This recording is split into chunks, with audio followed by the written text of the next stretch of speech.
हमने अपने आप को जलील किया, हमें दुनिया ने नहीं जलील किया, हमने जलील किया अपने आप को। हम अगर आज उनको अमेरिका का क्या बुरा भला कहें जब आपने खुद इजाजत दी हुई थी अपने लोगों को मारने के लिए। फिर से मैं रिपीट करता हूं, मुझे कोई इंस्टेंस बता दें कि आपके मुल्क, आप उनकी मदद कर रहे हैं, आप अपने आपके लोग मर रहे हैं उनके लिए, और वो आप ही को बमबारी कर रहे हैं आपके मुल्क में। इसकी कोई दुनिया में मिसाल है? मैं आज इसके ऊपर इसलिए बात करना चाहता हूं कि ये मैं बड़ा, अगर मेरी सारी जिंदगी में जो मैं सबसे ज्यादा पाकिस्तानी होते हुए मुझे जिल्लत फील हुई है वो इस टाइम पे हुई है, तो इसलिए मैं आज इसकी बात करना चाहता हूं। हमने फैसला किया कि जनाब हम फ्रंट लाइन स्टेट बन जाएंगे अमेरिका की वॉर ऑन टेरर। मैं उस वक्त, एक सीट थी मेरी तब भी, मैं बार बार कहता था कि इससे जंग से हमारा ताल्लुक क्या है? अल-कायदा अफगानिस्तान बैठी हुई है, मिलिटेंट तालिबान अफगानिस्तान में, हमारे पास तो वो भी नहीं थे। हमने क्या किया है कि हम उनकी जंग में शिरकत करते हैं? वो जो पीरियड है वो मैं इसलिए चाहता हूं कि हम हमेशा के लिए, मेरी कौम सीखे। कौम, एक इंसान, एक इदारा आगे तब बढ़ता है तब अपनी गलतियों से सीखता है। वो जो हमने हिमाकत की, मैं ये चाहता हूं कि मैं जरा पीरियड आपको, क्योंकि मैंने शिरकत की उसमें, वो जब मीटिंग्स हो रही थी, जब वहां फैसले किए गए, फैसला यह किया गया कि नहीं जी अमेरिका बड़ा नाराज है, लफ्ज इस्तेमाल किया गया जो उस मीटिंग में होंगे, वुंडेड बेयर है, किस तरफ भी हाथ मार देगा, हमें कुछ भी कर सकता है, इसलिए हमें उसकी मदद करनी चाहिए। हाँ, मदद करें, दहशतगर्दी हुई थी, हमें उनकी मदद करनी चाहिए। लेकिन जो हमने किया उसके बाद, कोई कौम किसी और की जंग में शिरकत करके 70,000 अपने लोगों की कुर्बानी देती है, $150 अरब अपने मुल्क से, उससे भी ज्यादा गया होगा, हमें पता ही नहीं है, क्योंकि यहां तो कोई क्रिकेट टीम नहीं आती रही, इन्वेस्टर ने क्या आना पाकिस्तान, यहां तो मुल्क को उन्होंने कह दिया था most dangerous place in the world.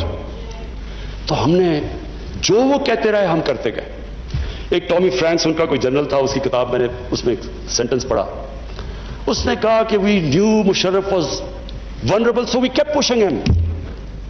वो जो वो कहे हम करने के लिए तैयार हो जाए। लोग अपने वहां पकड़ा दिए, उनको पकड़ के गुआंटानामो में भिजवा दिए। अपनी किताब में लिखा मुशर्रफ ने कि मैंने पैसे लेकर लोगों को भिजवाया। किस कानून के तहत? यानी जो अपने लोगों की, अपनी कौम की, अपने लोगों की, अगर वो हुकूमत ही उनकी हिफाजत नहीं करती तो और किसने उनकी हिफाजत करना है? पकड़ा दिया जनाब अमेरिका को, गुआंटानामो में पहुंचा दिया।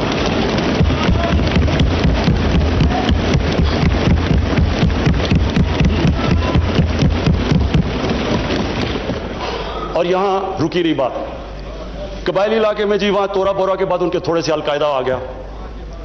अलकायदा तोरा बोरा के बाद आ गए, ओपन बॉर्डर था कबायली इलाके में, हमें उन्होंने हुक्म किया कि आप जाके उनको अपनी फौज भेजो कबायली इलाके में। चंद 100 अलकायदा के पीछे हमने अपनी फौज भेज दी कबायली इलाके में। अब जब फौज कबायली इलाके में जाएगी, वो अपने लोग थे उधर, जो फिर उधर से वो ड्रोन अटैक करें, वहां हमारे शहरी मर जाएं, उधर हमारी फौज जिसको पता ही नहीं कि किसके पीछे जा रहे हैं, चंद 100 लोगों के पीछे कबायली इलाके में गए। उसका नतीजा क्या हुआ? आधा हमारा कबायली इलाके के लोगों ने नकल मकानी की। वो कबायली इलाका अभी तक कहीं रिकवर नहीं किया। मेरी तरह का आदमी जो कहता गया कि ये गलत हो रहा है, मुझे तालिबान खान बना दिया। यानी वो, मैं जब कहता था अफगानिस्तान में कोई मिलिट्री सोल्यूशन नहीं, जनाब ये प्रो तालिबान है। वो जो पीरियड था, असद कैसर साहब, स्पीकर साहब, हमारी तारीख का सबसे, मैं अगर मुझे से कोई पूछे, सबसे स्याह वक्त था। हमें पता ही नहीं है कि दुश्मन कौन है, दोस्त कौन है। अमेरिका हमारा दोस्त है? कभी ये सुना है कि आपका दोस्त अपने मुल्क में बमबारी कर रहा हो? कि दुनिया में ये सुना है कि आपके मुल्क में ड्रोन अटैक्स कर रहे हो? आपका एला है। अच्छा, वो जो लोग मरते थे, जिनके बीवी बच्चे मरते थे जब बम फटता था, वो जाके वो बदला किससे लेते थे? वो पाकिस्तानी फौज और पाकिस्तान से, दोनों तरफ पाकिस्तानी मार रहे हैं। मैंने जब पूछा कि आप जब उठाता था ये क्या कर रहे हैं, क्यों इजाजत दी हुई है? वो आगे से कहते थे कि क्योंकि पाकिस्तान नहीं इनके पीछे जा रहा, लिहाजा हमें वो करना पड़ता है। स्पीकर साहब, हमारा 30 साल से बैठा हुआ है लंदन के अंदर एक दहशतगर्द, उसको ड्रोन मारेंगे तो क्या वो इजाजत दे देंगे हमें? अब सोचिए, अगर इंग्लैंड में हम ड्रोन अटैक करते हैं उसके ऊपर, तो क्या इजाजत देंगे वो हमें? तो अगर वो नहीं इजाजत देंगे,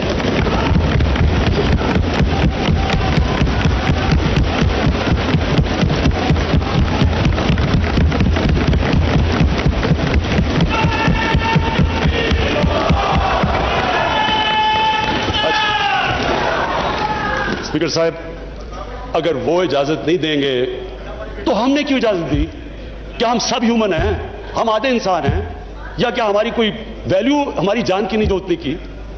हमारे मुल्क में इजाजत दी गई, गवर्नमेंट से झूठ बोला लोगों से कि नहीं जी हम मजम्मत करते हैं ड्रोन अटैक्स की।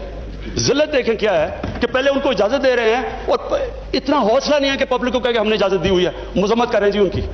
एक मीटिंग हुई, ओपन हियरिंग हुई सेनेट के अंदर।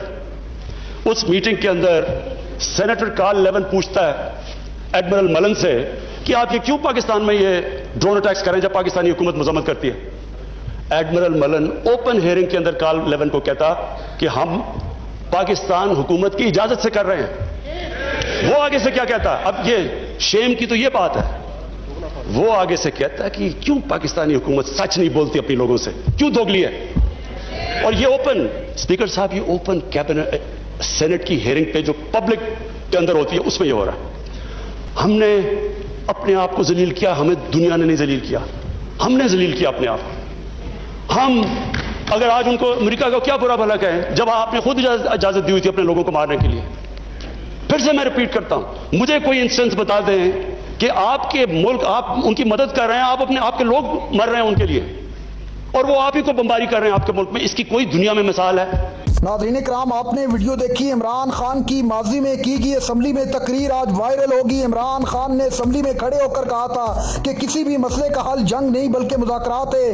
पाकिस्तान ने दूसरे मुल्कों की खातिर कुर्बानियां दी, जान की कुर्बानियां पेश की। आज मौजूदा हुकूमत भी इमरान खान के तरीक़ाकार पे चलते हुए मुज़ाकरात करवा रही है।